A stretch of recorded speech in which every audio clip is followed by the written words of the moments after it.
All right, traders, good afternoon. This is Christian from Hertz Tribeca Trade Group, and it is Tuesday, February 11th. So, what do we have for the averages? Let's start there for the day. Basically, we finished just up slightly. SPY finished up 18 basis points. The Qs finished up essentially flat for the session. They did give back some of those morning gains. Different price action than yesterday. Yesterday we kind of kept going. Market opened up around flat yesterday, and had basically a nice range day. Today was a little bit of the opposite, where we were strong into the open. There was a lot of overnight markets. Europe and Asia was strong. And we kind of, had this little bit of a rally for the first 15, 20 minutes, maybe a little bit more than that, maybe first hour of the day, and then we kind of gave it back a little bit. Interesting with this 200 period moving average. Now, of course, I use value areas, and that's the number one thing that I look at on my charts in terms of support and resistance. But it helps to have one of the moving averages on here too, like the 200, because you could see we came into here around right on the open, held and bounced, and then we checked back here again, bounced off of it, and then once we broke, we had a little bit of a retest, right, and a fail, and then moved back. Especially considering we never even got down to the bottom of value on the 5 minute. On the 1 hour, there was definitely a level to watch, and I send all these levels out to members pre-market. But we came in and tested that top of value. Remember, yesterday, and to start the week, we started the week inside value, and I was surprised. I was like, hey, we've got such a big value, or I wouldn't be surprised if we chop around for a little bit. But we actually, got all the way through it yesterday, rallied a little bit this morning, gave you a chance to take some profit in some things this morning before we had a little bit of a check back to the top of value. So real easy level to watch for tomorrow. That's going to be 3355.75. So what that means, and a way to interpret that, is if we move into value and we kind of stay there, then we might have a choppy rest of the week. If we can manage to bounce from here, maybe this market has a little bit more to it. One of the things that I pointed out, which I think was really I don't want to say telling, but something to keep an eye on, because I think we have been seeing a really nice move in growth names. This was something that we talked about in the pre-market session, and then I specifically looked for a little bit more value trades, and the reason being is because if you look at these two ratios, right, this is the first one I'm going to look at is this one, which is IWD over IWF. Now, you may have heard me talk about this the last couple days, but I think it's kind of mindful to realize now so what is this chart? IWD, and I did go over this in yesterday's video. IWD is large cap value, and IWF is large cap growth. Right, so you've got value in the numerator, and what this is basically telling you is that value has really underperformed. Now, there's nothing new with that. That's how the trend has been going. This is a 5-year chart. Growth has been outperforming value for some time, but the thing that I would be a little bit cognizant of here is that this has gotten pretty stretched. Now, if we zoom in here, meaning again that perhaps value is due for a little bit of a rotation back into. I do think some portfolio managers may be looking at this and in their models and saying, wow, growth has really gotten a bit far ahead of value. And then sometimes what we'll see, like we saw one day last week, which was Wednesday, we saw value really outperform for that day. And then it was basically that was it. And growth has outperformed since. So today you could see that there's a little bit of a little bit of an outperformance in value today versus growth, and you could look at these side by side today. But and then further to that, if you look at small caps, which I'll talk about them in just a second on the in isolation. But if you look at same concept here, I've got IWN as a Nancy. That is the small cap value over small cap growth. 5-year chart, same thing. Growth has been outperforming. But at some point, we're probably due for a little bit of a reversion to the mean, where value outperforms a couple days. So remember what's in value: banks, energy, things of that nature, consumer staples. You know, a little bit more. I don't want to say defensive because those areas are not exactly defensive, but value is a little bit different than defensive. But uh, and maybe healthcare too goes in that bucket too versus biotech. But that's kind of what I'm seeing in my charts. Again, sometimes I'm a little bit more negative or conservative, but hey, so what did I do? I was talking about this pre-market, and I said, hey, I'm actually looking for maybe an energy trade, just for a quick trade, and maybe a bank or something like that, and then also trying to just reduce my risk in growth just for the short term. Right? Again, this is all pretty like short-term thinking. If you're more of a stock person and you're doing more investing than trading, then like this isn't something for you to worry about that much. But if you're a shorter term trader, this is something to just be aware of, that value has gotten really beaten up versus growth.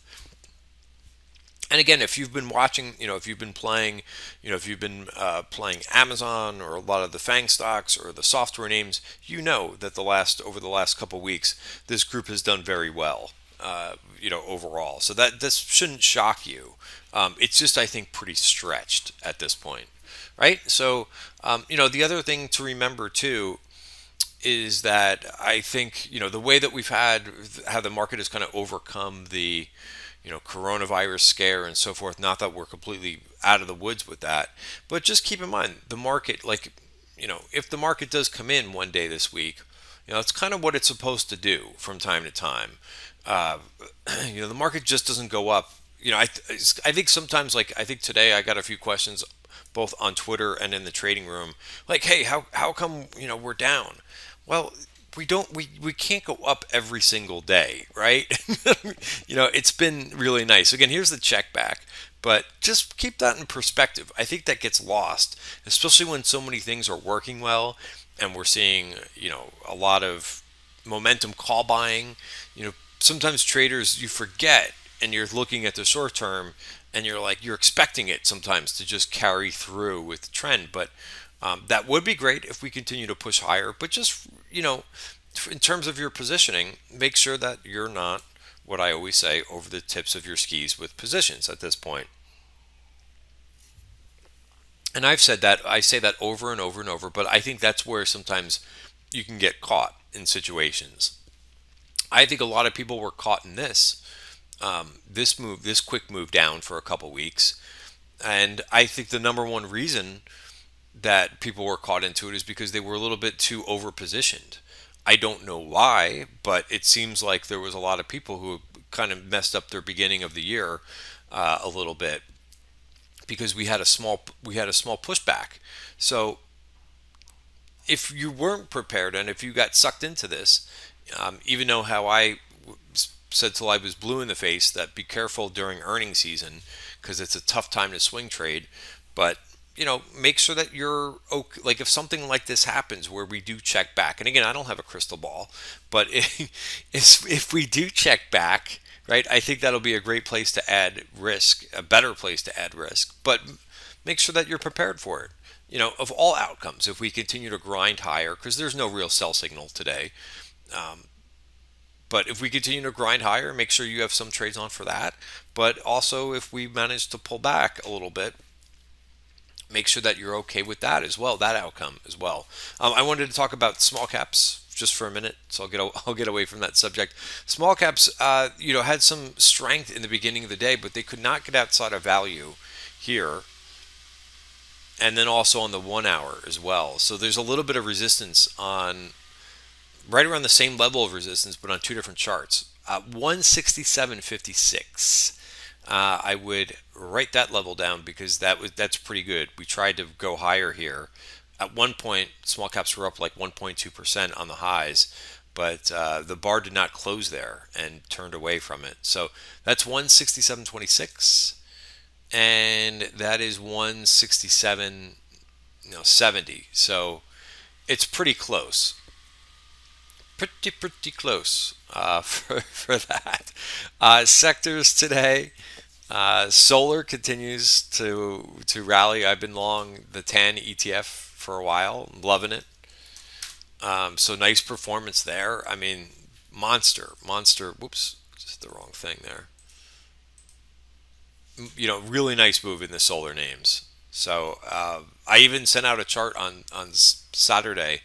I said, "How do the solar names look?" And I said, "Strong to quite strong." Well, they're up another about 5% since I set that out on Saturday. So really nice move.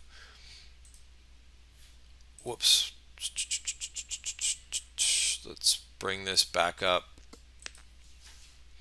What else did okay today? The semis were up 2.1% on the day. They've had some strength. AMD has been an absolute beast. That's a name that I got long last week. I put that into the tactical portfolio. So really nice move there. And I talked about this, I think, in the weekend video.